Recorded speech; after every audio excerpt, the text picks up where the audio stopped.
الحمد لله نحمده ونستعينه من يهده الله فلا مضل له ومن يضلل فلا هادي له وأشهد أن لا إله إلا الله وحده لا شريك له وأن محمدا عبده ورسوله أما بعد فأعوذ بالله من الشيطان الرجيم وَلْتَكُن مِّنكُمْ أُمَّةٌ يَدْعُونَ إِلَى الْخَيْرِ وَيَأْمُرُونَ بِالْمَعْرُوفِ وَيَنْهَوْنَ عَنِ الْمُنكَرِ وَأُولَئِكَ هُمُ الْمُفْلِحُونَ۔ محترم سامعین گرامی و حاضرین، السلام علیکم ورحمۃ اللہ۔ آپ کے سامنے سورہ آل عمران کی آیت نمبر 110 تلاوت کی ہے۔ اللہ سبحانہ و تعالیٰ نے بہت اہم معاملہ اس آیت کے اندر بیان فرمایا ہے۔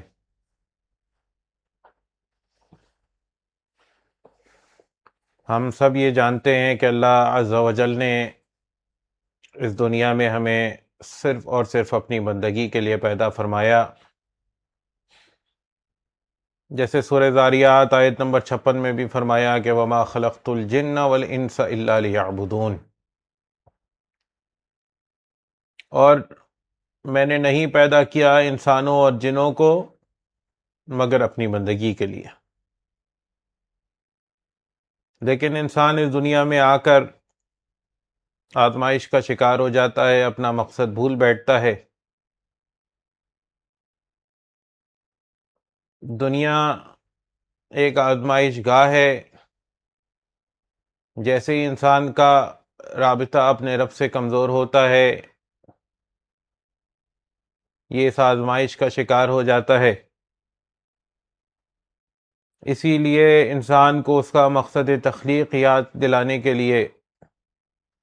اللہ تعالیٰ نے ہر قوم میں رسول بھیجے، اور ہر امت کو نیکی و بدی کا فرق سمجھانے کے لیے رہنمائی عطا فرمائی اپنے رسولوں اور اپنی کتابوں کے ذریعے، یہاں تک کہ یہ سلسلہ محمد رسول اللہ صلی اللہ علیہ وسلم پر ختم ہوا، جنہیں خاتم النبیین اور رحمت للعالمین بنا کر بھیجا گیا، اور رسول اللہ صلی اللہ علیہ وسلم کی وفات کے بعد اب یہ ذمہ داری ان کے وارث یعنی اہل ایمان کی جماعت پر ڈالی گئی ہے کہ وہ قرآن و سنت کی روشنی کو دنیا تک پہنچائے۔ یہی وجہ ہے کہ اللہ تعالیٰ نے امت محمدیہ صلی اللہ علیہ وسلم کو خیر امت قرار دے کر ان کی ایک نمایاں یہ ذمہ داری بھی بیان فرمائی کہ کنتم خیر امت اخرجت للناس، تم بہترین امت ہو جسے انسانوں کے لیے میدان میں لایا گیا ہے، لیکن تمہارا بہترین امت ہونا اس وجہ سے ہے کہ تمہاری یہ ایک اہم ترین ذمہ داری ہے کہ تأمرون بالمعروف وتنہون عن المنکر، تم نیکی کا حکم دو گے اور برائی سے روکتے رہو گے۔ تو جہاں ہمارا خیر امت ہونا ایک اعزاز کی بھی بات ہے، ایک قابل شکر بات ہے، وہاں ایک بات بہت فکر والی بھی ہے کہ ہمارا خیر امت ہونا مشروط کیا گیا ہے امر بالمعروف اور نہی عن المنکر سے، جس طرح تلاوت کردہ آیت میں بھی فرمایا کہ وَلْتَكُن مِّنكُمْ أُمَّةٌ يَدْعُونَ إِلَى الْخَيْرِ، اور تمہارے اندر ضرور ایک ایسی جماعت ہونی چاہیے جو لوگوں کو خیر کی طرف بلائے، خیر کی دعوت دے، اور خیر کی دعوت دو اجزاء پر مرکب ہے، یأمرون بالمعروف اور ینہون عن المنکر۔ خیر کی دعوت کیا ہے کہ نیکی کی طرف بلایا جائے، قرآن و سنت کا پیغام لوگوں تک پہنچایا جائے، ان کے عقائد و اعمال کی اصلاح کے لیے ہر وقت کوشاں رہا جائے، انہیں بتلایا جائے کہ ان کے رب نے ان کے لیے کس عقیدے کو پسند کیا ہے، کون سی عبادات ان پر فرض فرمائی ہیں، کن چیزوں سے ان کا رب خوش ہوتا ہے، اور ساتھ ہی ساتھ ینہون عن المنکر، اللہ کی نافرمانیوں سے منع بھی کیا جائے، انہیں یہ بھی بتایا جائے کہ کون سے عقیدے سے ان کا رب ناراض ہو جاتا ہے، کیا چیزیں انہوں نے ان کے اوپر ان کے رب نے حرام ٹھہرائی ہیں، کن کاموں سے انہیں منع کیا گیا ہے، اور کون سے ایسے کام ہیں جو انجام دینے سے ان کا رب ان سے ناراض ہو سکتا ہے۔ تو یہ دونوں کام جب ملتے ہیں، یأمرون بالمعروف اور ینہون عن المنکر، تو یہ دونوں مل کر دعوت خیر بن جاتی ہے۔ اور فرمایا وَأُولَئِکَ هُمُ الْمُفْلِحُونَ، اور یہی لوگ حقیقی معنی میں کامیاب ہونے والے ہیں۔ جو لوگ دعوت خیر دیتے ہیں، جو لوگ امر بالمعروف اور نہی عن المنکر کرتے ہیں، اللہ کی کامیابی انہی کو ملنے والی ہے۔ اگر آج ہم اپنے معاشرے پر سرسری سی نظر دوڑائیں تو ہمیں معلوم ہوتا ہے کہ بہت سی خرابیاں ہیں ہمارے اس معاشرے میں، اور جہاں لوگوں کے عقائد میں کفر شرک کی آمیزش ہو چکی ہے، لوگ توحید کے نام پر شرک کا ارتکاب کرتے ہیں، اور ایسے افعال اسلام کے اراکین سمجھ کر بجا لاتے ہیں، عمل ان کے اوپر کرتے ہیں جو در حقیقت قرآن و سنت کے منافی ہیں۔ آج کے اس دور میں لا الہ الا اللہ پڑھنے والوں کا یہ معاملہ ہے کہ وہ جن افعال کو اسلام کہہ رہے ہیں وہ در حقیقت اسلام کے منافی ہیں، جن چیزوں کو اسلام قرار دیا جاتا ہے وہ دراصل کفر ہے، جن چیزوں کو نیک اعمال قرار دیا جا رہا ہے وہ دراصل بدعات ہیں۔ تو عقائد اور اعمال دونوں ہی کی خرابیوں میں یہ معاشرہ پوری طرح ڈوبا ہوا ہے، اور اس کے دو بنیادی اسباب ہیں۔ ایک تو یہ کہ ایمان کی کمزوری ہے، اور اس کے مقابلے میں شر اور برائی پوری طاقت کے ساتھ حملہ آور ہے۔ قرآن و سنت کے دلائل دینے والے کم ہیں، اور قرآن و سنت کی مخالفت کرنے والے بے شمار ہیں، اور دوسری طرف امر بالمعروف اور نہی عن المنکر کا بھی کوئی خاطر خواہ اہتمام نہیں کیا جا رہا، اور یہی دوسرا سبب ہے آج کے ہمارے اس درس کا موضوع، امر بالمعروف اور نہی عن المنکر۔ اور بلا شبہ یہ دین اسلام کے فرائض میں سے ایک انتہائی اہم فریضہ ہے۔ اگر وہ لوگ جو خیر کو پا چکے ہیں، جن کے اوپر ان کے رب نے یہ احسان کیا ہے کہ انہیں دین حق کی سمجھ عطا فرما دی ہے، اور بلا شبہ یہ ہمارے رب کا احسان عظیم ہے کہ اس نے ہمیں قرآن و سنت کا درست فہم عطا فرما دیا۔ من یرد اللہ بہ خیرا یفقہہ فی الدین، اللہ کے رسول صلی اللہ علیہ وسلم نے فرمایا کہ اللہ جس کے ساتھ خیر کا ارادہ فرماتا ہے اسے دین کا فہم عطا فرما دیتا ہے۔ یہ بڑا احسان ہے مالک کا کہ آج بڑے بڑے شیوخ القرآن اور شیوخ الحدیث موجود ہیں، قرآن کے زیر و زبر کو تیر کی طرح سیدھا کرنے والے، لیکن اس معاشرے کے اندر شرک اس قدر عام ہو چکا ہے، اور ان شیوخ القرآن سے توحید کا اسباب تو درکنار، دراصل وہ قرآن سے ان کے شرکیہ جو عقائد ہیں ان کو سپورٹ فراہم کر رہے ہیں، اور اشاروں اور کنایوں میں آیات پیش کر کے یہ بتلا رہے ہیں کہ جو کام یہ کر رہے ہیں چاہے جائے کہ یہ قرآن اور سنت کے مطابق نہیں ہے، لیکن اس کو شرک نہیں کہا جا سکتا۔ ایک ایسے دور میں اگر مالک کسی کو دین کا صحیح فہم عطا فرما دے، یہ مالک کا بڑا احسان ہے۔ لیکن دین کا صرف صحیح فہم عطا ہو جانا یہاں بات مکمل نہیں ہوتی ہے، بلکہ دین کا جو صحیح فہم جس شخص پر عطا ہو، اب اس کی ایک لازمی ذمہ داری بن جاتی ہے کہ اب وہ نادان لوگوں کو اپنی ذمہ داری سمجھے گا، اور پوری شر و بست کے ساتھ، اور جس قدر اس کو استطاعت مالک نے عطا کی ہے، لوگوں کے سامنے امر بالمعروف اور نہی عن المنکر کا فریضہ انجام دے گا۔ اور اگر تمام لوگ اپنی اپنی استطاعت کے مطابق ذمہ داری کو پورا کریں تو معاشرے سے برائیاں بہت حد تک کم ہو سکتی ہیں۔ اور اس کے ساتھ ساتھ اگر مسلمین کا نظم اجتماعی بھی اس سلسلے میں اپنا بھرپور کردار ادا کرے تو انشاءاللہ یہ معاشرہ بہت حد تک برائیوں سے پاک ہو سکتا ہے۔ معروف کا حکم دینے کا ایک اور جو ثمر ہے، ایک اور فائدہ ہے، وہ یہ بھی ہے کہ اس سے نیکی کا جذبہ اپنے اندر بھی پیدا ہوتا ہے، اور منکرات سے منع کرنے سے برائیوں سے نفرت پیدا ہوتی ہے جو اللہ سبحانہ و تعالیٰ کو مقصود ہے۔ نیکی کا حکم دینے اور برائی سے منع کرنے سے سنتیں زندہ ہوتی ہیں، بدعات ختم ہوتی ہے، اور معاشرے میں اچھے لوگوں کو تقویت ملتی ہے اور برے لوگ کمزور پڑ جاتے ہیں۔ اور اگر عمل بالمعروف اور نہی عن المنکر کو ترک کر دیا جائے تو پھر اہل ایمان کمزور پڑ جاتے ہیں، صفوں کے اندر انتشار پیدا ہو جاتا ہے، اور ایسے معاشروں میں اہل شر یہ طاقتور ہو جاتے ہیں، اور اس کی وجہ سے اس معاشرے میں بہت زیادہ خرابیاں پیدا ہو جاتی ہیں۔ اور رسول اللہ صلی اللہ علیہ وسلم کے فرمان کے مطابق امر بالمعروف و نہی عن المنکر ہم میں سے ہر ایک شخص کی ذمہ داری ہے۔ جیسے رسول اللہ صلی اللہ علیہ وسلم نے فرمایا کہ کلکم راعن، تم میں سے ہر ایک ذمہ دار ہے، فمسئول عن رعیتہ، اور اس سے اس کی رعیت کے بارے میں سوال کیا جائے گا۔ فالامیر الذی علی الناس راع، پس امیر جو لوگوں پر مقرر ہے وہ اپنی عوام کے اوپر نگہبان ہے، ذمہ دار ہے، وہو مسئول عنہم، اور اس سے ان کے بارے میں سوال کیا جائے گا۔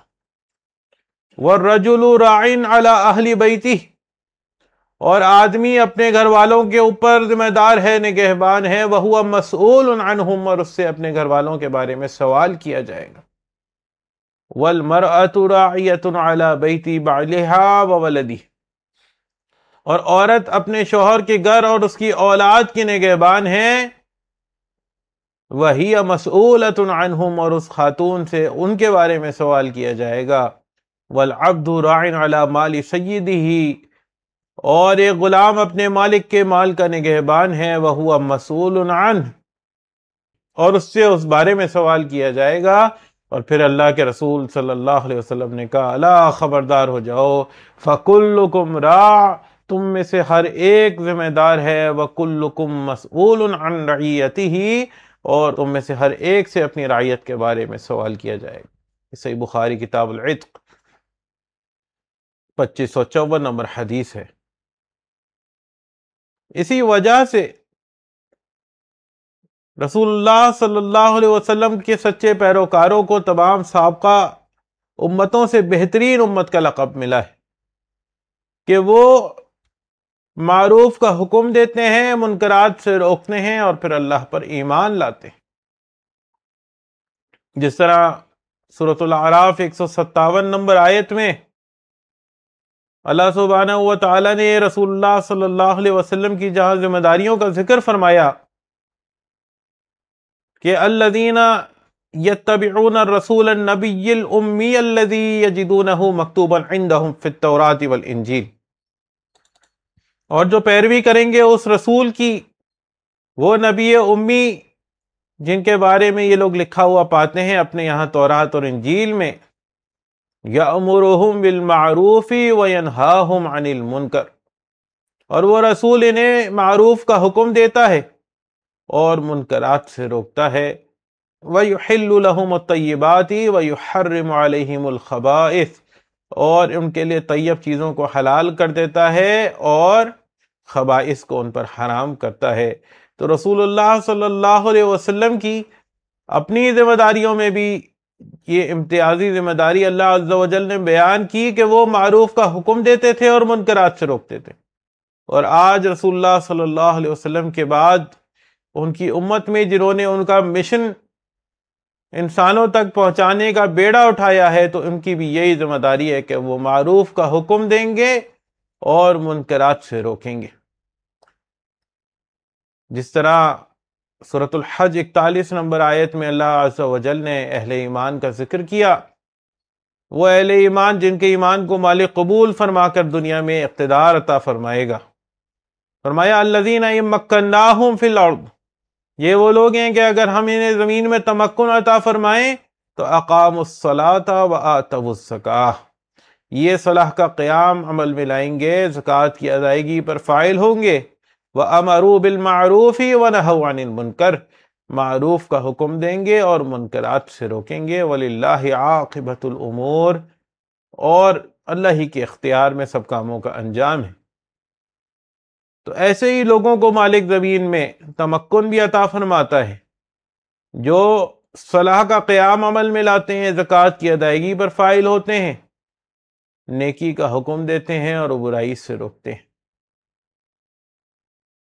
تو یہ فریضہ ادا کرنا اہل ایمان کے لیے لازم و ملزوم ہے، جس طرح سورۃ التوبہ آیات نمبر 111 اور 112 میں مالک فرماتا ہے، ان اللہ اشتری من المؤمنین انفسهم واموالهم بان لهم الجنہ، بے شک اللہ نے خرید لیے ہیں مومنین کی جانیں اور ان کے مال جنت کے بدلے، یقاتلون فی سبیل اللہ، اللہ کے راستے میں لڑتے ہیں، فیقتلون ویقتلون، قتل کرتے بھی ہیں اور ہوتے بھی ہیں، وعدا علیہ حقا فی التوراۃ والانجیل والقرآن، ان سے یہ سچا وعدہ ہے جو اللہ نے کیا ہے، تورات میں بھی کیا، انجیل میں بھی کیا اور اس قرآن میں بھی، وَمَنْ أَوْفَى بِعَهْدِهِ مِنَ اللَّهِ، اور جو اللہ سے کیے ہوئے اس عہد کو پورا کر دکھائے، فَاسْتَبْشِرُوا بِبَيْعِكُمُ الَّذِي بَايَعْتُمْ بِهِ، تو اسے اس بے کی خوشخبری دے دو جو اس نے اپنے رب کے ساتھ کی ہے، وَذَلِكَ هُوَ الْفَوْزُ الْعَظِيمُ، اور یہ سب سے بڑی کامیابی ہے۔ اور ان لوگوں کی صفات کیا ہیں؟ اگلی آیت میں فرمایا التائبون العابدون الحامدون السائحون، توبہ کرنے والے، عبادت کرنے والے، اللہ کی تعریف کرنے والے، صوم رکھنے والے، الراکعون الساجدون، رکوع اور سجود کرنے والے، اور الآمرون بالمعروف والناہون عن المنکر، معروف کا حکم دینے والے اور منکرات سے روکنے والے، والحافظون لحدود اللہ، اور اللہ کی حدود کی حفاظت کرنے والے، وبشر المؤمنین، اور اے اللہ کے نبی صلی اللہ علیہ وسلم ان مومنین کو خوشخبری سے سنا دیجیے۔ تو اہل ایمان کی ان صفات کے اندر مالک نے یہ صفات بھی بیان فرمائی کہ نیکی کا حکم دیتے ہیں، برائیوں سے روکتے ہیں اور اللہ کی حدود کی حفاظت کرتے ہیں۔ اور ہر دور کے اندر یہ معاملہ ہوا ہے کہ یہ ذمہ داری جو اللہ نے اپنے اہل ایمان بندوں پر عائد کی ہے، اس حوالے سے تساہل برتا گیا، کیونکہ معروف کا حکم دینا تو کسی جاہلیت پر مبنی معاشرے میں کوئی بہت مشکل کام نہیں معلوم ہوتا۔ بہت سارے لوگ گناہوں میں ڈوبے ہیں، کفر و شرک میں ڈوبے ہیں، ان کو بتایا جاتا ہے کہ یہ توحید ہے، یہ تمہارے رب کی صفات ہیں، وہ کہتے ہیں ہم بھی مانتے ہیں، لیکن ہم جو کام کر رہے ہیں وہ فلاں فلاں فلاں فلاں تعویل کی روح سے توحید ہی کی تعریف کے اندر شامل ہوتا ہے۔ لیکن جب منکرات سے منع کیا جاتا ہے، جب عقائد باطلہ کے اوپر چوٹ پڑتی ہے، جب یہ بتلایا جاتا ہے کہ تمہارا یہ عقیدہ، تمہارا یہ عمل در حقیقت شرک ہے، تمہارا یہ عمل دراصل اللہ کی آیات کا انکار پر مبنی ہے، تمہارا یہ عمل دراصل اللہ کی کتاب کی روح سے حرام پر مبنی ہے، تو یہاں پر ناراضگیاں ہوتی ہیں، یہاں پر لوگ ناراض ہوتے ہیں، لوگ طعن و تشنیع کا نشانہ بناتے ہیں، دوستیوں اور رشتہ داریوں پر حرف آتا ہے، انسان فتنہ پرور اور فتنہ انگیز شخصیت کہلایا جاتا ہے۔ یہ وہ سارے عوامل ہیں جس کی وجہ سے یہ کام خاصا دشوار ہے نہی عن المنکر کا، لیکن جس قدر یہ کام دشوار ہے اسی قدر یہ عمل، یہ فریضہ انجام دینے والوں کے ساتھ اللہ عز و جل نے بہترین انجام کا بھی وعدہ فرمایا۔ اہل کتاب جو پہلے گزرے ان کے اندر بھی نیک اور بد لوگ موجود تھے۔ ایسے نیک لوگ جو اپنے نبی کی لائی ہوئی کتاب کی اصل تعلیمات پر عمل پیرا تھے، ان کے سامنے جب محمد رسول اللہ صلی اللہ علیہ وسلم کی دعوت آئی تو انہوں نے اس حق دعوت کو قبول فرما لیا۔ ایسے ہی لوگوں کا ذکر کرتے ہوئے سورہ آل عمران آیات نمبر 113 اور 14 میں فرمایا کہ لیسوا سوا، یہ سب برابر نہیں ہیں، من اہل الکتاب امۃ قائمۃ یتلون آیات اللہ، اہل کتاب میں بھی ایک گروہ ایسا ہے جو حق کے اوپر قائم ہے، اللہ کی آیات کی تلاوت کرتے ہیں، آناء اللیل وہم یسجدون، رات کی گھڑیوں میں اور اللہ کے سامنے سجدہ ریز ہوتے ہیں، یؤمنون باللہ والیوم الآخر، اللہ پر اور یوم آخرت پر ایمان رکھنے والے، ویأمرون بالمعروف وینہون عن المنکر، اور معروف کا حکم دینے والے اور منکرات سے روکنے والے، ویسارعون فی الخیرات، اور نیکی کے معاملات میں ایک دوسرے سے بڑھ چڑھ کر، ایک دوسرے سے سبقت کرتے ہوئے حصہ لینے والے، اولئک من الصالحین، یہ صالح لوگ ہیں اللہ کے نزدیک۔ اور جو دوسرا گروہ ہوتا، رائے حق سے بھٹکا ہوا گروہ، اس کا بھی ذکر اللہ نے فرمایا، جس طرح فرمایا کہ لعن الذین کفروا من بنی اسرائیل علی لسان داود وعیسی ابن مریم، لعنت کروائی گئی بنی اسرائیل کے کفار پر داؤد علیہ السلام اور عیسیٰ ابن مریم علیہ السلام کی زبان سے، ذالک بما عصوا وکانوا یعتدون، یہ اس لیے کیونکہ یہ حد سے بڑھنے والے تھے، کانوا لا یتناہون عن منکر فعلوہ، اور دوسرا جرم یہ تھا کہ منکرات کو اپنے سامنے ہوتا ہوا دیکھتے تھے، روکتے نہیں۔ یہ جرم تھا جس کی وجہ سے اللہ عز و جل نے ان کے اوپر اپنے 2 پیغمبروں کی زبان سے لعنت فرمائی ہے۔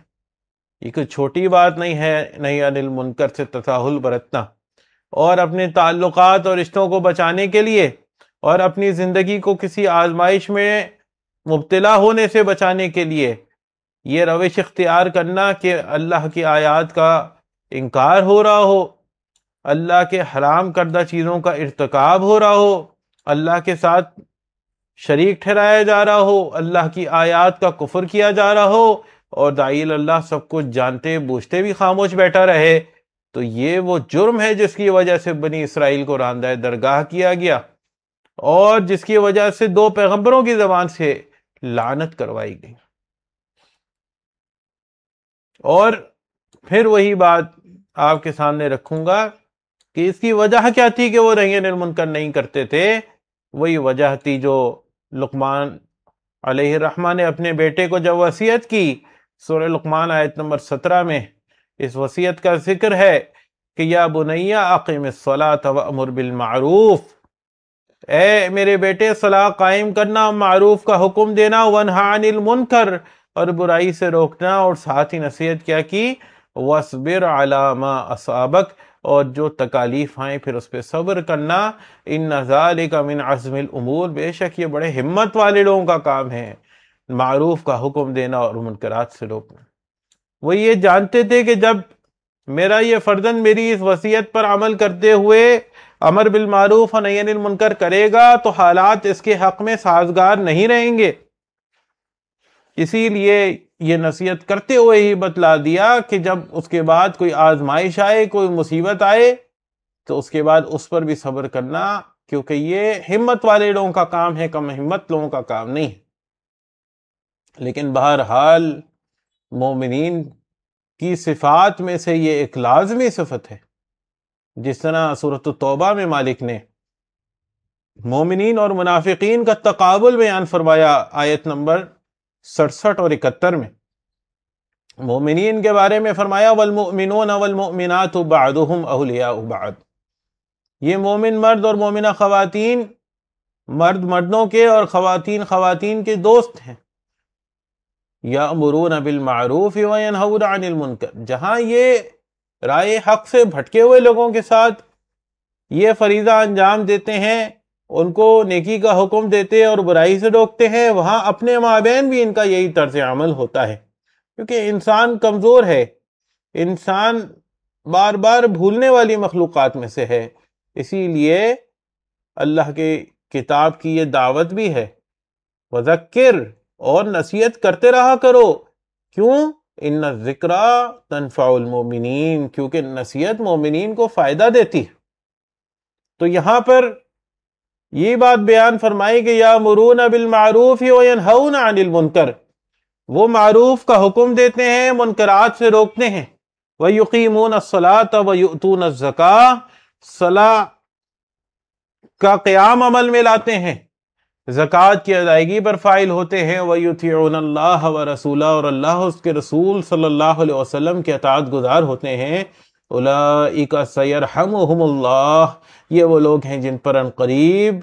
اللہ رحمت فرمائے گا۔ ان اللہ عزیز حکیم، بے شک اللہ بڑا زبردست اور حکمت والا ہے۔ اور اس کے برعکس منافقین کا کیا معاملہ ہے؟ المنافقون والمنافقات بعضهم من بعض، منافق مرد اور منافق عورتیں یہ سب ایک جیسے ہیں۔ یأمرون بالمنکر، یہ برائیوں کا حکم دیتے ہیں ایک دوسرے کو۔ وینہون عن المعروف، نیکیوں سے روکتے ہیں۔ ویقبضون ایدیہم، اور خرچ کرنے کے وقت اپنے ہاتھوں کو باندھ رکھتے ہیں۔ نسوا اللہ، یہ اللہ کو بھول گئے۔ فنسیہم، اللہ نے خود ان کا اپنا آپ انہیں بلا دیا۔ ان المنافقین هم الفاسقون، بے شک یہ منافق نافرمان لوگ ہیں۔ تو جس طریقے سے رائے حق سے بھٹکے ہوئے لوگوں کو دیگر مذاہب اور دیگر جو فرقے ہیں ان کو دعوت دینے کا حکم ہے، اسی طریقے سے یہ امر بالمعروف اور نہی عن المنکر ہر اس مقام پر واجب ہے جہاں کہیں اللہ کی نافرمانی کی جا رہی ہو۔ جس طریقے سے صحیح مسلم کتاب الایمان میں حدیث نمبر 49 کے اندر ابو سعید خدری رضی اللہ عنہ کی روایت سے امام مسلم یہ نبی علیہ السلام کا قول لے کر آئے کہ من رأى منکم منکرا فلیغیرہ بیدہ، تم میں سے جو شخص بھی کوئی نافرمانی کا کام دیکھے اپنے ہاتھ سے اسے بدل ڈالے۔ فإن لم یستطع فبلسانہ، اگر ہاتھ سے بدلنے کی استطاعت نہ رکھتا ہو تو زبان سے منع کرے۔ فإن لم یستطع فبقلبہ، اگر زبان سے منع کرنے کی بھی استطاعت نہ ہو تو پھر دل میں برا جانے۔ وذالک اضعف الایمان، اور یہ ایمان کا کمزور ترین درجہ ہے۔ اور اسی طرح حدیث نمبر 50 جو عبداللہ بن مسعود رضی اللہ عنہ کی روایت سے آتی ہے کہ اللہ کے نبی صلی اللہ علیہ وسلم نے فرمایا ما من نبی بعثہ اللہ فی امت قبلی، کوئی نبی جو بھی مجھ سے پہلی کسی امت پر اللہ نے بھیجا ہے، الا کان لہ من امتہ حواریون و اصحاب، اس کی امت میں سے اس کے کچھ حواری اور کچھ اصحاب ہوتے تھے، یاخذون بسنتہ و یقتدون بامرہ، جو اس کی سنت کے ساتھ تمسک اختیار کرتے تھے اور معاملات میں اس کی پیروی کیا کرتے تھے۔ ثم انہا تخلف من بعدہم خلوف، اور اس کے بعد پھر ایسے ناخلف ورثاء اس امت کے اندر آتے ہیں کہ یقولون ما لا یفعلون، وہ باتیں کہتے ہیں جو کرتے نہیں ہیں، ویفعلون ما لا یؤمرون، اور کرتے وہ ہیں جس کا انہیں حکم نہیں دیا گیا۔ فمن جاہدہم بیدہ فہو مؤمن، پس جو ان سے ہاتھ سے جہاد کرے وہ بھی مومن ہے۔ ومن جاہدہم بلسانہ فہو مؤمن، اور جو ان سے زبان سے جہاد کرے، زبان کا جہاد کیا ہے؟ برائی سے منع کرنا ہے۔ زبان کا جہاد یہ ہے کہ اس برائی کی حقانیت کو ان کے سامنے لا کر رکھنا ہے کہ بھائی جو عقیدہ اور جو عمل آپ نے اپنایا ہے وہ قرآن کی اس آیت کی روح سے حرام ہے، وہ قرآن کی فلاں آیت کا کفر ہے، وہ رسول اللہ صلی اللہ علیہ وسلم کے فلاں فرمان کی روح سے حرام کام ہے۔ یہ زبان کا جہاد ہے۔ اور فرمایا ومن جاہدہم بقلبہ فہو مؤمن، اور جو ان سے دل سے جہاد کرے وہ بھی مومن ہے۔ وَلَيْسَ وَرَاءَ ذَلِكَ مِنَ الْإِيمَانِ حَبَّةُ خَرْدَلٍ، اور اس کے بعد تو پھر دل میں کوئی رائی کے دانے کے برابر بھی ایمان باقی نہیں بچتا۔ تو ان روایات کے اندر 3 مراتب نہی عن المنکر کے بیان کیے گئے۔ پہلا تو یہ ہے کہ ہاتھ کی طاقت سے منکر کو منع کر دیا جائے، ہاتھ کی طاقت سے اس برائی کو ختم کر دیا جائے۔ قرآن و حدیث میں اس کی کئی امثال ہیں جو آپ کے سامنے پیش کی جا سکتی ہیں۔ ابراہیم علیہ السلام کے اسوہ کو دیکھ لیجئے، سورۃ الانبیاء 57 نمبر آیت میں اللہ تعالیٰ فرماتا ہے کہ اپنی قوم سے کہتے ہیں وَتَاللَّهِ لَأَكِيدَنَّ أَصْنَامَكُمْ بَعْدَ أَن تُوَلُّوا مُدْبِرِينَ، اللہ کی قسم جب تم لوگ پیٹ پھیر کر چلے جاؤ گے تو میں تمہارے بتوں کے خلاف کارروائی کروں گا۔ اور پھر کیا کارروائی کی 58 نمبر آیت میں ہے، فَجَعَلَهُمْ جُزَازًا، سارے بتوں کو ٹکڑے ٹکڑے کر دیا، الا کبیرا لہم، سوائے ان میں سے جو بڑا تھا، لعلہم الیہ یرجعون، کہ تاکہ یہ بڑے والے سے آ کر پوچھیں کہ یہ کس نے یہ معاملہ کیا ہے، ہمارے چھوٹے الہوں کا معاملہ کس نے کیا ہے۔ تو یہ برائی کو ہاتھ سے بدل دینے کی ایک مثال ہے۔ یہ جس طریقے سے سورہ طٰہٰ آیت نمبر 97 میں جہاں سامری کے بنائے ہوئے باطل معبود اس بچڑے کا ذکر ہے جو موسیٰ علیہ السلام کے کوہ طور پر جانے کے بعد اس نے بنایا، اور موسیٰ علیہ السلام اس سے کہتے ہیں کہ وَانظُرْ إِلَىٰ إِلَٰهِكَ الَّذِي ظَلْتَ عَلَيْهِ عَاكِفًا، اور اپنے اس معبود کو دیکھو جس کی عبادت پر تم جمے رہے، لَنُحَرِّقَنَّهُ ثُمَّ لَنَنْسِفَنَّهُ فِي الْيَمِّ نَسْفًا، ہم اسے یقیناً جلا دیں گے اور پھر اس کی راکھ کو سمندر میں بہا دیں گے، اور پھر یقیناً انہوں نے ایسا ہی کیا۔ یہ جس طرح صحیح بخاری کتاب تفسیر القرآن میں سورہ بنی اسرائیل کی تفسیر کے اندر حدیث نمبر 4720 ہے کہ اللہ کے رسول صلی اللہ علیہ وسلم جب فتح مکہ کے موقع پر مکہ میں داخل ہوئے تو بیت اللہ میں اس وقت 360 بت گاڑے ہوئے تھے، اور اللہ کے نبی صلی اللہ علیہ وسلم انہیں اپنی چھڑی سے نیچے گراتے جاتے اور کہتے جاتے کہ جاء الحق وزہق الباطل، حق آ گیا اور باطل نابود ہو گیا، ان الباطل کان زہوقا، بے شک باطل تو نابود ہونے ہی کی چیز تھی۔ یا جس طرح صحیح مسلم کتاب الجنائز کی روایت ہے، حدیث نمبر 969 ہے، ابو الحیاج اسدی جو تابعی ہیں روایت کرتے ہیں کہ علی بن طالب رضی اللہ عنہ نے مجھے کہا کہ کیا میں تمہیں اس مہم پہ روانہ نہ کروں جس پر رسول اللہ صلی اللہ علیہ وسلم نے مجھے روانہ کیا تھا، اور وہ مہم یہ ہے کہ لا تدع تمثالا الا طمستہ، تم کوئی تصویر نہ چھوڑنا مگر اسے مٹا دینا، ولا قبرا مشرفا الا سویتہ، اور کوئی بلند قبر نہ چھوڑنا مگر اسے زمین کے برابر کر دینا۔ اور اسی طریقے سے صحیح مسلم حدیث نمبر 2090 ہے، عبداللہ بن عباس رضی اللہ عنہما اس کے راوی ہیں، کہتے ہیں کہ نبی علیہ السلام نے ایک آدمی کے ہاتھ میں سونے کی انگوٹھی دیکھی تو خود ہی نبی علیہ السلام نے اسے اتار پھینکا، اور پھر کہا کہ کیا تم میں سے ایک شخص جہنم کا انگارہ اٹھا کر اپنے ہاتھ میں رکھ لیتا ہے؟ جب نبی علیہ السلام چلے گئے تو کچھ لوگوں نے اس آدمی سے کہا کہ اپنی انگوٹھی کو اٹھا لو اور اس سے فائدہ اٹھاؤ، یعنی پہنو نہیں لیکن اس کو فروخت کر دو۔ تو انہوں نے کہا کہ اللہ کی قسم رسول اللہ صلی اللہ علیہ وسلم نے اپنے ہاتھوں سے اسے میرے ہاتھ سے اٹھا کر پھینکا ہے، میں اسے کبھی نہیں اٹھاؤں گا۔ تو یہ وہ اہل ایمان کا معاملہ ہے کہ وہ نہی عن المنکر کو کس طرح پازیٹیو انداز میں لیتے ہیں کہ اللہ کے نبی صلی اللہ علیہ وسلم نے یقیناً ہمارے بھلے کے لیے یہ کام کیا ہے، تو اب میں کبھی وہ کام نہیں کروں گا، اس چیز کو ہاتھ بھی نہیں لگاؤں گا کہ جو میری آخرت کو خراب کر دیتی ہے۔ یا جس طریقے سے صحیح بخاری حدیث نمبر 5952 ہے، ام المومنین عائشہ رضی اللہ عنہ راویہ ہیں، کہتی ہیں کہ نبی صلی اللہ علیہ وسلم گھر میں کوئی ایسی چیز رہنے نہیں دیتے تھے جس میں صلیب کی تصویر ہوتی، اور اللہ کے نبی صلی اللہ علیہ وسلم ہر ایسی چیز کو توڑ دیتے تھے۔ تو یہ اللہ کے نبی صلی اللہ علیہ وسلم کا اسوہ ہے، اور ہمارا یہ ایمان ہے کہ لَقَدْ كَانَ لَكُمْ فِي رَسُولِ اللَّهِ أُسْوَةٌ حَسَنَةٌ، کہ ہم میں سے ہر اہل ایمان کے لیے رسول اللہ صلی اللہ علیہ وسلم کا اسوہ ہی بہترین نمونہ ہے۔ اگر ہم واقعی اللہ اور یوم آخرت پر ایمان رکھتے ہیں اور اللہ سے بہترین انداز میں ملاقات کرنا چاہتے ہیں، یہ روایات آپ کے سامنے یہاں رکھنے کا مقصد یہ کہ آج برائی نے اس تیزی کے ساتھ ہمیں ڈھانپا ہے کہ اگر کوئی شخص اپنے ہاتھ سے برائی کو بدلنا چاہے تو اسے بد اخلاق سمجھا جاتا ہے،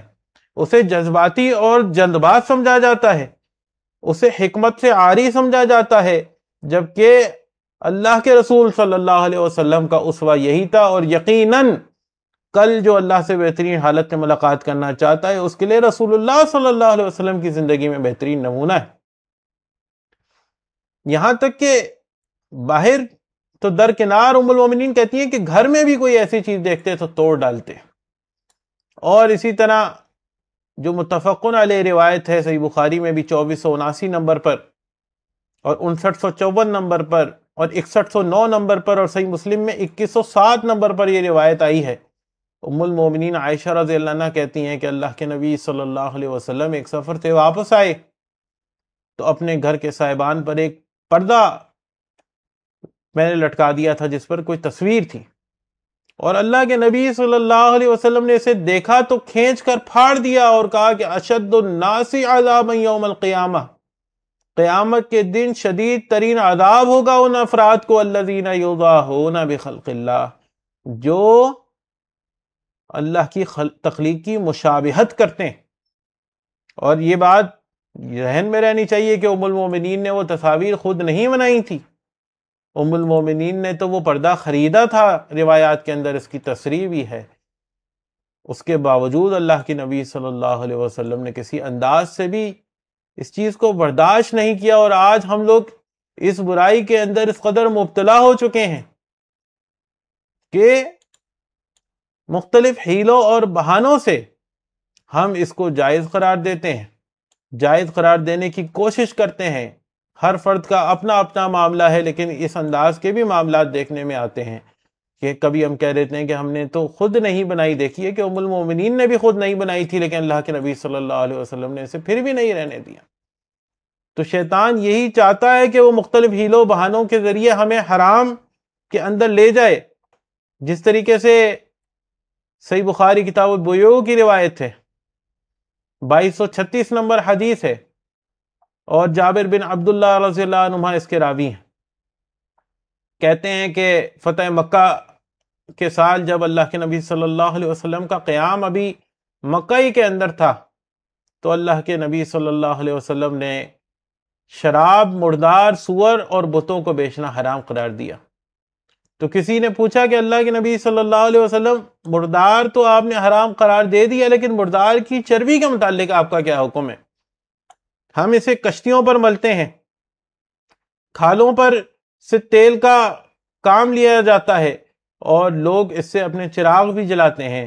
تو اللہ کے نبی صلی اللہ علیہ وسلم نے کہا وہ بھی حرام ہے۔ اور اس موقع پر اللہ کے نبی علیہ السلام نے فرمایا کہ اللہ یہود کو برباد کرے کہ اللہ تعالیٰ نے جب چربی ان پر حرام کی تو انہوں نے اسے پگھلا کر بیچا اور اس کی قیمت کو کھایا۔ دیکھیے یہ یہود کا طرز عمل تھا کہ جب جو چیز حرام کر دی گئی ہے اس کو مختلف شکلیں اس کی بدل کے اور اس کے بعد اس کو جائز سمجھتے تھے اور اس کی قیمت کو کھایا کرتے تھے۔ تو آج ہمارے لیے اللہ کے نبی صلی اللہ علیہ وسلم کی شریعت مکمل طور پر ہمارے سامنے ہے، اور اس کے باوجود اگر ہم حرام سے ملتی جلتی چیزیں، اور جبکہ اللہ کے نبی علیہ السلام نے تو واضح طور پر کہا کہ جو لوگ جانداروں کی مشابہت کرتے ہیں ان کو قیامت کے دن شدید عذاب ہوگا، اور ہم ایک جاندار کی تصویر کا استعمال کریں اور تھوڑی سی ایت اس کو بگاڑ کر کہے کہ یہ جاندار نہیں رہا، تو یہ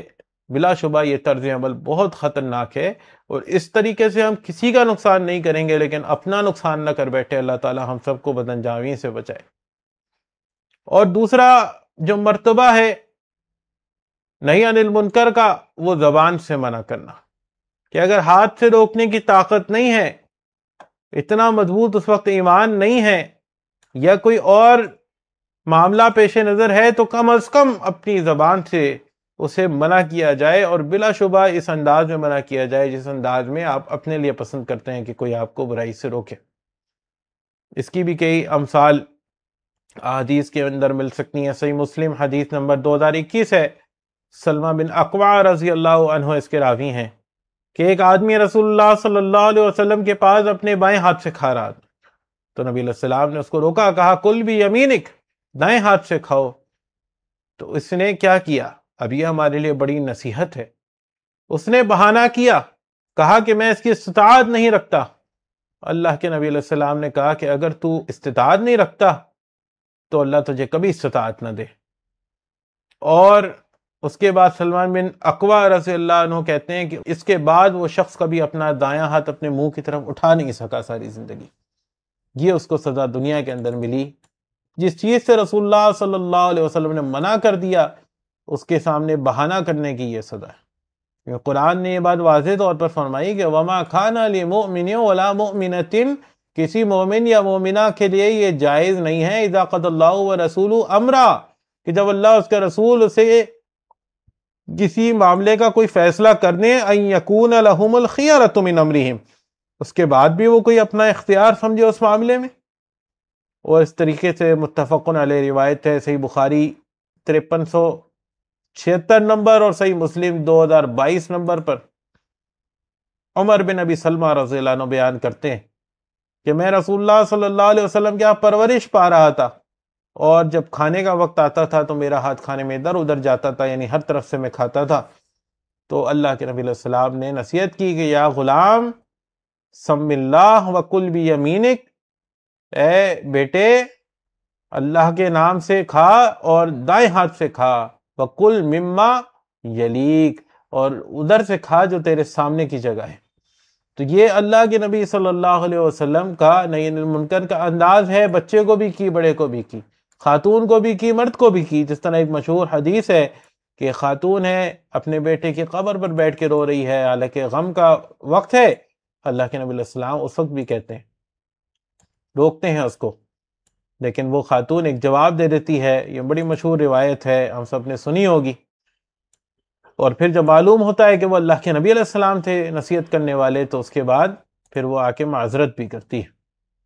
اسی طریقے سے صحیح مسلم 2086 نمبر حدیث ہے، ابن عمر رضی اللہ عنہما اس کے راوی ہیں، کہتے ہیں کہ میں نبی علیہ السلام کے پاس سے گزرا تو میرا تہبند لٹک رہا تھا، یعنی ٹخنوں سے نیچے تھا. تو اللہ کے نبی صلی اللہ علیہ وسلم نے کہا یا عبداللہ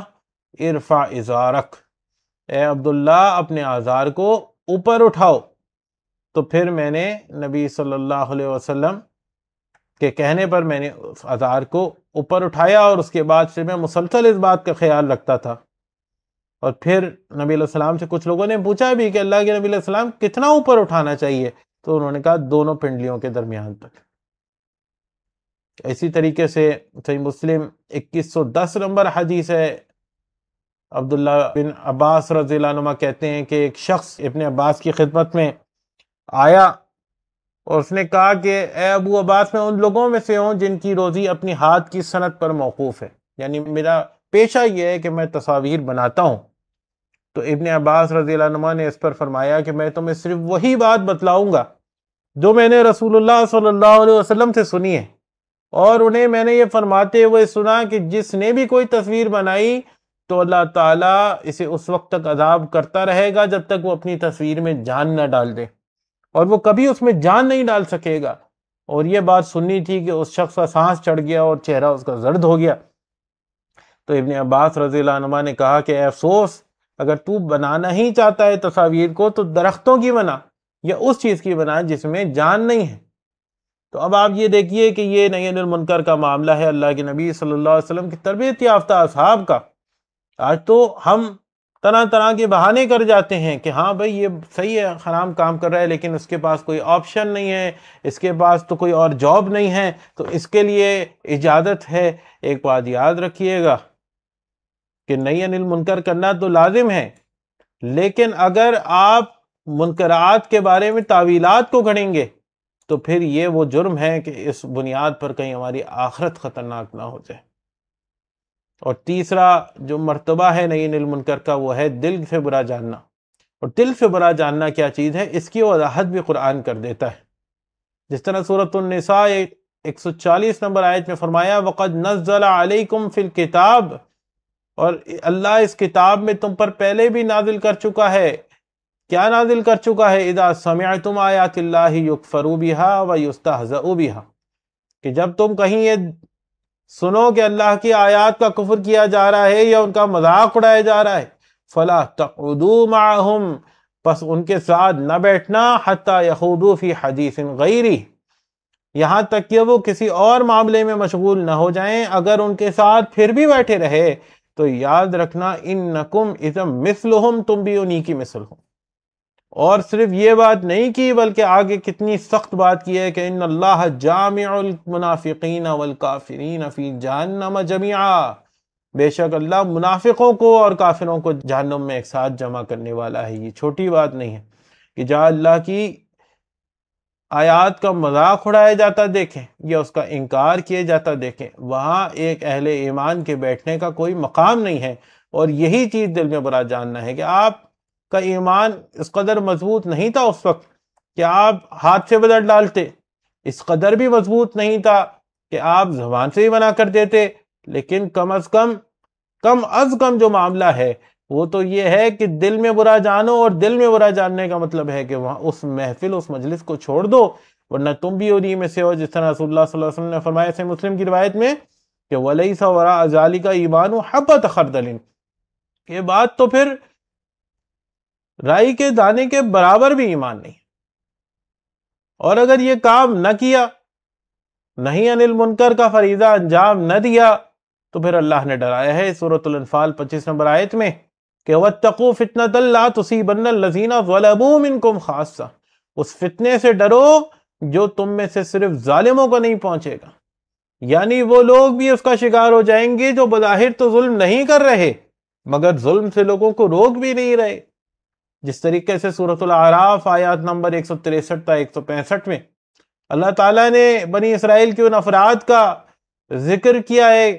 جنہیں ہفتے کے دن کاروبار سے منع کیا گیا تھا اور کاروبار کر رہے تھے،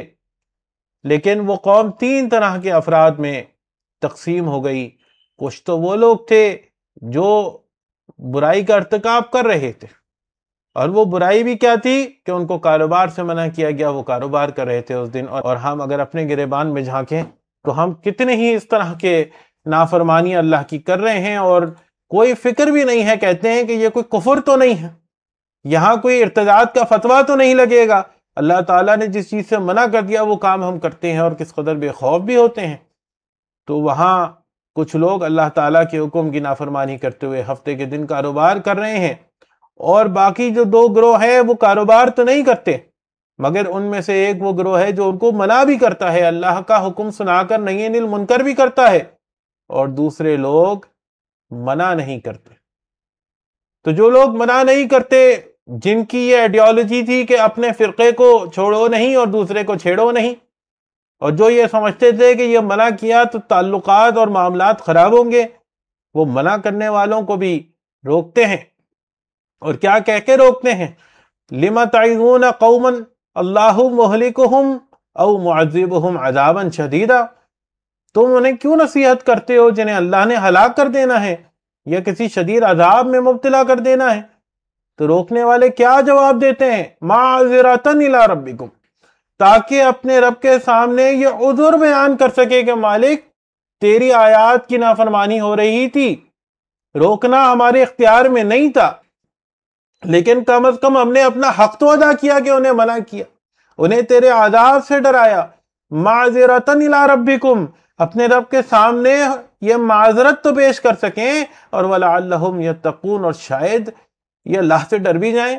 لیکن مالک فرماتا ہے پھر کیا ہوا؟ فلما نسوا ما ذکروا بہ، جب وہ بھول گئے جو نصیحت ہم نے انہیں کی تھی، انجینا الذین ینہون عن السوء، ہم نے صرف ان لوگوں کو بچایا جو برائی سے منع کیا کرتے تھے، جو نہی عن المنکر کیا کرتے تھے۔ وَأَخَذْنَا الَّذِينَ ظَلَمُوا بِعَذَابٍ بَئِيسٍ بِمَا كَانُوا يَفْسُقُونَ، باقی سارے ظالموں کو ایک سخت عذاب میں مبتلا کیا ان نافرمانیوں کی وجہ سے جو کرتے تھے۔ اب دیکھیے وہ بھی ظالم جنہوں نے ہفتے کے دن کاروبار نہیں کیا، وہ بھی فاسق جنہوں نے ہفتے کے دن کاروبار نہیں کیا مگر اپنا حق بھی ادا نہیں کیا، یہی وہ چیز ہے جو مالک نے ڈرایا ہے جس سے کہ وَاتَّقُوا فِتْنَةً لَا تُصِيبَنَّ الَّذِينَ ظَلَمُوا مِنْكُمْ خَاصَّةً، اس فتنے سے ڈرو جو تم میں صرف ظالموں کو نہیں آئے گا بلکہ وہ بھی ظالم بن جائیں گے ان کے ساتھ جب عذاب آئے گا جو اللہ کے عذاب سے روکتے نہیں تھے۔ سورہ ہود آیات نمبر 116 اور 117 میں بھی یہی بات بیان فرمائی۔ اس سے پہلے اللہ نے اپنی ان بندوں کا ذکر کیا ہے کہ جن کے پاس پیغمبر بھیجے گئے مگر انہوں نے یہ کیا کیا؟ ان کے ساتھ انکار کی روش اختیار کی، اور جب اس قوم کو تباہ کر دیا اللہ نے، اس کی تباہی کا تذکرہ کر دیا تو فرمایا فَلَوْلَا كَانَ مِنَ الْقُرُونِ مِنْ قَبْلِكُمْ أُولُو بَقِيَّةٍ يَنْهَوْنَ عَنِ الْفَسَادِ فِي الْأَرْضِ، ان قوموں میں جو تم سے پہلے گزری ہیں ایسے اہل خیر کیوں پیدا نہیں ہوئے؟ ینہون عن الفساد فی الارض، جو لوگوں کو زمین میں فساد پھیلانے سے روکتے، الا قلیلا ممن انجینا منہم، مگر بہت ہی تھوڑے تھے، اور یہی وہ لوگ تھے جنہیں ہم نے بچایا ہے اس قوم کی تباہی کے وقت۔ وَاتَّبَعَ الَّذِينَ ظَلَمُوا مَا أُتْرِفُوا فِيهِ وَكَانُوا مُجْرِمِينَ، اور باقی سارے ظالم جو ظلم پر کمر بستہ تھے ان کے ساتھ جو ہے وہ پھر یہ معاملہ پیش آیا ہے۔ وَمَا كَانَ رَبُّكَ لِيُهْلِكَ الْقُرَىٰ بِظُلْمٍ وَأَهْلُهَا مُصْلِحُونَ، اور دیکھیں کتنی زبردست بات مالک نے بیان فرمائی کہ اللہ کسی بستی کو ظلم کے ساتھ نہیں تباہ کرتا جب تک کہ اس کے باشندے اصلاح میں مصروف ہوں۔ وہ قومیں عذاب سے بچا لی جاتی ہیں جن کے اندر امر بالمعروف اور نہی عن المنکر کا کام جاری ہو، اور جہاں پہ جاری نہیں ہوتا وہاں اللہ کے نافرمان بھی جاتے ہیں اور دوسرے نافرمان بھی ان کے ساتھ چلے جاتے ہیں جو بظاہر تو گناہ میں ملوث نہیں ہوتے مگر وہ اپنا حق بھی ادا نہیں کر رہے ہوتے۔ اسی طرح ایک مقام پر سورۃ المائدہ آیات نمبر 61 تا 63 میں اللہ تعالیٰ نے بنی اسرائیل کے علماء کے حوالے سے جو امر بالمعروف اور نہی عن المنکر کے فریضے سے چشم پوشی اختیار کر رہے تھے ان کی سخت مذمت کی ہے، اور کہا کہ وَإِذَا جَاءُوكُمْ قَالُوا آمَنَّا، اور یہ منافق تمہارے پاس آتے ہیں تو کہتے ہیں ہم ایمان لے آئے،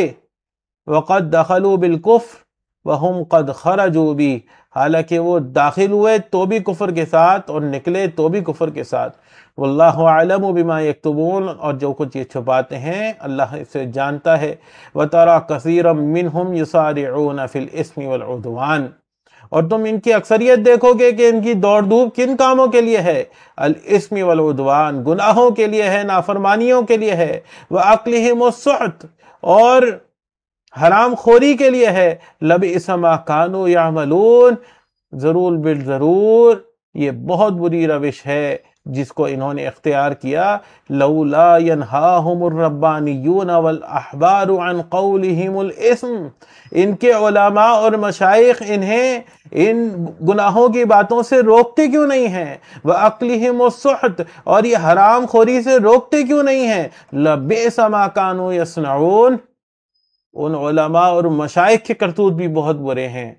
جو وہ کر رہے ہیں، یعنی وہ خود ان حرام کاریوں میں مبتلا نہیں ہیں